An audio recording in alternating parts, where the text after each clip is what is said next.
Deloitte and Touche lists reform delays, insecurity and resource over-reliance as some of the risks associated with Nigeria. Martyn Davies, Managing Director for Emerging Markets in Africa, Deloitte and Touche, joined me to discuss Nigeria as an investment destination. Yeah, well, certainly if we look at the rearview mirror, it's been a tough 3 years or so, hasn't it? 3.5 years. I think in the first quarter of this year, we started to see some green shoots from the Nigerian economy, bit of growth coming back. And of course, this is inextricably linked to the oil price. I looked at the export figures last year. 96% of Nigeria's exports is one commodity. It's effectively, it's oil. And this is very much a petro state that's growth is entirely dependent on the oil price. So there's green shoots are there, but I think the unfortunate aspect again is politics, is come elections pending next year. I was in Nigeria a few weeks ago, and the sense already is people are starting to sort of put tough policy decisions on the back burner, decisions not being made in anticipation of electioneering and state resources, political resources at least being directed toward that, rather than the sort of a running the business of the day that is increasing, looking to improve public sector efficiency. So I'm afraid it's the green shoots, but a lot more needs to be done. It's a long road, and I'm afraid Nigeria needs decisions, it needs implementation. We haven't seen too much of that in recent times. I'd like you to share your thoughts on some of the headwinds you just talked about right now as they are. Obviously, political risk. We're going into that 2019 election cycle, and we're still dealing with insecurity, not just in the northeastern part of the country right now, but right now in the north central and the middle belt area. And I'm talking about the cattle herdsmen crisis. How are investors, especially those who may be taking a first look at Nigeria as a potential market for their investment, how do you see them interpreting some of these events? Mm-hmm. I think it's not so much political risk. That sounds as maybe slightly exaggerated. It's more about political uncertainty and perhaps almost lethargic decision making. Business needs capital, needs certainty. Capital needs some direction from the state. I think the localized incidents you refer to, instability, that's sort of order of the day in Nigeria. I was up in Nigeria recently, as I alluded to, with a delegation of executives from the industrial sector.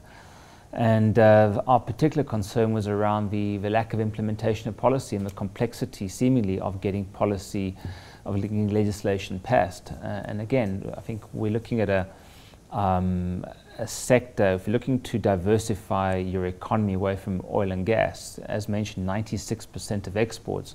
This is not too dissimilar to Angola, where you have a single commodity-driven economy. There needs to be rapid diversification. The government's position in the last 3 to 4 years perhaps has been more of sort of putting up protectionist barriers on certain inputs into the parts of manufacturing economy, almost an import substitution type strategy. Now this in theory looks very attractive, but in reality I'm afraid is perhaps more damaging to a manufacturing economy where the complexity of manufacturing and multinational companies is that they need essential raw material inputs in order to assemble or manufacture a domestic product. When I was in Lagos, I saw that the Procter & Gamble $300 million facility had investment announced in 2017, only a year ago, has recently shut shop. Why? Because of the high cost of raw material inputs. So there needs to be a greater sense of, how can I say, economic realism when putting these policies in place. And of course, it's around improved infrastructure, improved processes around customs and border and excise and the like. It's not just about protectionism. In certain instances, yes, protectionist barriers can help in certain sectors. But when it comes to FMCG, Procter & Gamble Exhibit A here, it ain't going to work. So I think there's one step forward, 2 steps back, arguably, in terms of policy implementation in recent times. And this needs to improve going forward. Will a new government come 2019 do anything different somehow? Well, we hope so, but it's a question of who that government's going to be ultimately.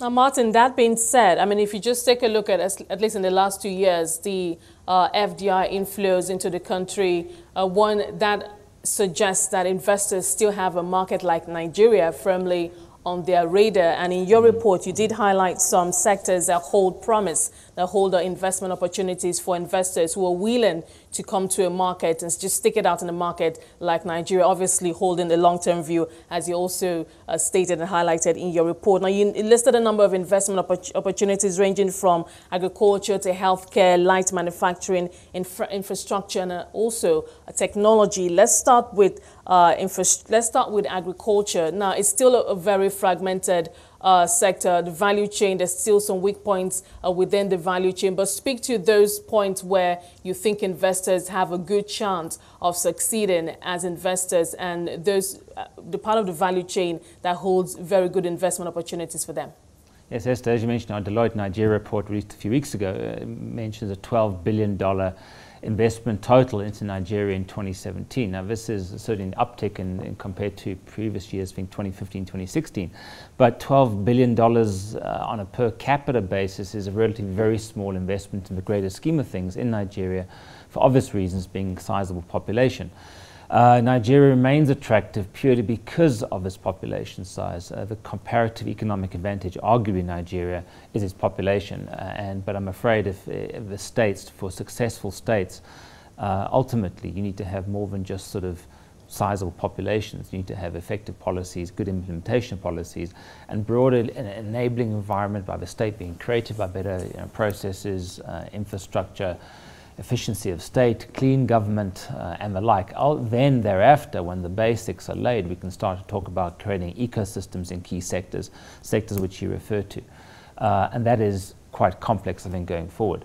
I think in terms of attracting FDI, of course, private equity is always sort of pretty, I think, coming back and having a more sort of positive attitude, positive investor sentiment vis-a-vis Nigeria.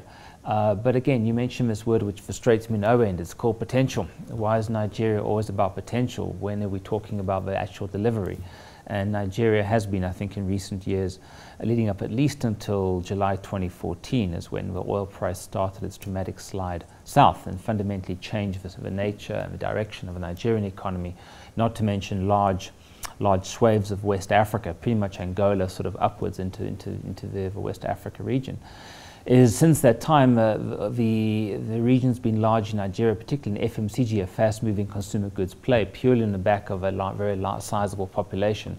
If the Nigerian state and government want to get serious about economic policy, we need to start to enable key sectors and move away from this notion of potential to start to enable sectors by putting the correct policies in place and, once again, better implementation.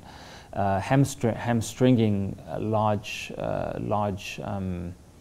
number of sectors in Nigeria, agriculture particularly, I think distribution and the like, is a poor infrastructure. Bad infrastructure ultimately is very, very inflationary. And I think we're looking at other sizable economies, think China particularly, an economy and a country that's been able to succeed in light industrial manufacturing, which you mentioned, purely on the back of incredibly enabling, deflationary, ultimately in terms of price, infrastructure system with highly effective systems in place at ports and the like, enabling logistics and allowing sort of export-driven economies to export-driven sectors to emerge. This is ultimately what we'd like to see in Nigeria. Sure, it's maybe bite-sized chunks at a city level, or more accurately at a district level, rather than trying to do this as a country sort of strategy across a very fragmented political economy that is federal Nigeria. All right, let's talk about some of the other investment opportunities. Yes, we've taken a look at the economy. We looked at the reforms and why some of them are quite slow. But I wanted to focus on investment opportunities for investors. I mentioned agriculture just before you started to talk, but let's take a look at other opportunities in key sectors that would be extremely beneficial to the economy to give us that momentum that we need. And one of such sectors will be power. Now, in your report, you did mention that there are opportunities, especially around the mini grids for providing power to rural areas, for instance. And you've said that there's opportunity here, and the government actually does guarantee some of these initiatives for investors who are willing to take that first step. Could you speak to that point? My general statement on power, and amongst other sectors, is to enable investment and deployment of capital and technology in these sectors. One has to counter vested interest. This is arguably, and I would argue, probably the greatest single obstruction to enabling investment into the country and providing basic public goods and services, i.e. power, basic infrastructure, to a very needy and an impatient population.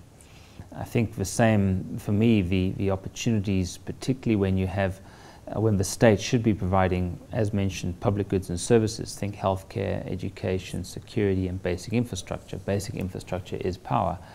I think the greatest opportunity for capital in future in Nigeria is more in services, and think education, healthcare.